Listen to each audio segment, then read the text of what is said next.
গত 27 জানুয়ারি দুপুরে 7 কলেজের অধ্যক্ষদের নিয়ে ঢাকা বিশ্ববিদ্যালয়ের উপাচার্য অধ্যাপক ডক্টর নিয়াজ আহমেদের কার্যালয়ে একটি বৈঠক অনুষ্ঠিত হয়। বৈঠকে 7 কলেজের অধিভুক্তি বাতিল সহ একাধিক সিদ্ধান্ত হয়েছে। উল্লেখযোগ্য সিদ্ধান্তগুলো হলো ঢাকা বিশ্ববিদ্যালয়ের সঙ্গে অধিভুক্ত সরকারি 7 কলেজের সম্মানজনক পৃথকীকরণের বিষয়ে সিদ্ধান্ত নেওয়া হয়েছে।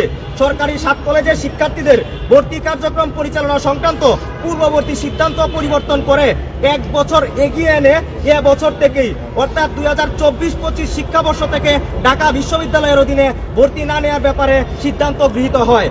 2024-25 শিক্ষাবর্ষ থেকে শিক্ষার্থীদের দাবি অনুযায়ী আসন সংখ্যা, ভর্তি ফি নির্ধারণ সহ যাবতীয় বিষয়ে মন্ত্রণালয় কর্তৃক গঠিত বিশেষজ্ঞ কমিটি সিদ্ধান্ত গ্রহণ করবে। যেসব শিক্ষার্থী বর্তমানে ঢাকা বিশ্ববিদ্যালয়ের চলমান শিক্ষা কার্যক্রমের অধীনে রয়েছেন তাদের ক্ষেত্রে বিশ্ববিদ্যালয় প্রশাসন দায়িত্বশীল থাকবে, যাতে তাদের শিক্ষা জীবন কোনোভাবেই ক্ষতিগ্রস্ত না হয়। ঢাকা বিশ্ববিদ্যালয় 7 কলেজ শিক্ষার্থীদের দাবির যথার্থতা উপলব্ধি করে অধিভুক্তি বাতিলের যে সিদ্ধান্ত গ্রহণ করেছে, এটার জন্য আমরা দাবি কর্তৃপক্ষকে আনুষ্ঠানিকভাবে ধন্যবাদ জানাচ্ছি। আমরা মনে করি দাবির অধীনে আমাদের সত্যিকারের কোনো কার্যকর ট্রিটমেন্ট হচ্ছিল না। দাবির নিজেদের শিক্ষার্থীরাও এমন অধিভুক্তির বিপক্ষে ছিলেন। আরো আগেই দুপক্ষের জন্য এমন সম্মানজনক পৃথকীকরণ দরকার ছিল। দেরিতে হলেও দাবি কর্তৃপক্ষ যে সিদ্ধান্ত নিয়েছে তার জন্য আমরা দাবি কর্তৃপক্ষ এবং সংশ্লিষ্ট সকলকে ধন্যবাদ জানাচ্ছি। গত বছর সেপ্টেম্বরে আমরা যে লক্ষ্যে আন্দোলন শুরু করেছিলাম সেটা ছিল ঢাকা বিশ্ববিদ্যালয়ের অধিভুক্তি বাতিল করে 7 কলেজের সমন্বয়ে একটি বিশ্ববিদ্যালয় গঠন করতে হবে। আমরা সে দাবিও প্রায় পূরণ হওয়ার পথে রয়েছে। আজ মঙ্গলবার সংবাদ মাধ্যমে খবর এসেছে, মাননীয় শিক্ষা উপদেষ্টা অধ্যাপক ওয়াহিদুদ্দিন মাহমুদ বলেছেন 7 কলেজ নিয়ে নতুন একটি স্বতন্ত্র বিশ্ববিদ্যালয় করা হবে। তিনি বলেছেন নতুন বিশ্ববিদ্যালয় করতে সময়ের প্রয়োজন, এটার মডেল কি হবে সেটা নিয়ে কাজ হচ্ছে। মাননীয় শিক্ষা উপদেষ্টা শুরু থেকে আমাদের দাবির বিষয়ে ইতিবাচক ছিলেন। তিনি এর আগেও আমাদের দাবি বাস্তবায়নে বিভিন্ন সময় আশ্বস্ত করেছেন। আমাদের বিশ্বাস মাননীয় উপদেষ্টার আশ্বাস অনুযায়ী আমরা খুব শীঘ্রই নতুন বিশ্ববিদ্যালয় পাবো।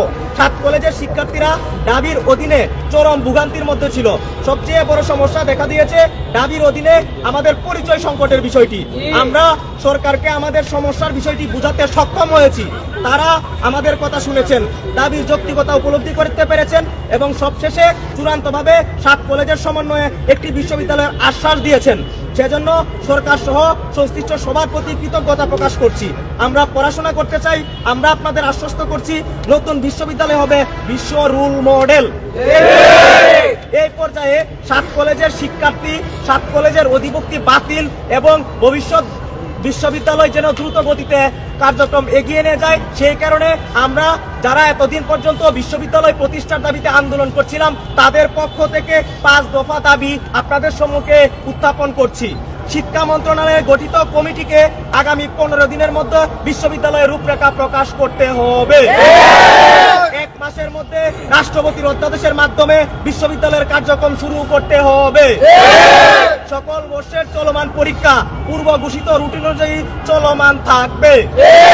বিশ্ববিদ্যালয়ের কার্যক্রম শুরু হওয়ার সাথে সাথে চলমান সকল বর্ষের শিক্ষার্থীদের নতুন বিশ্ববিদ্যালয়ের অন্তর্ভুক্ত করতে হবে।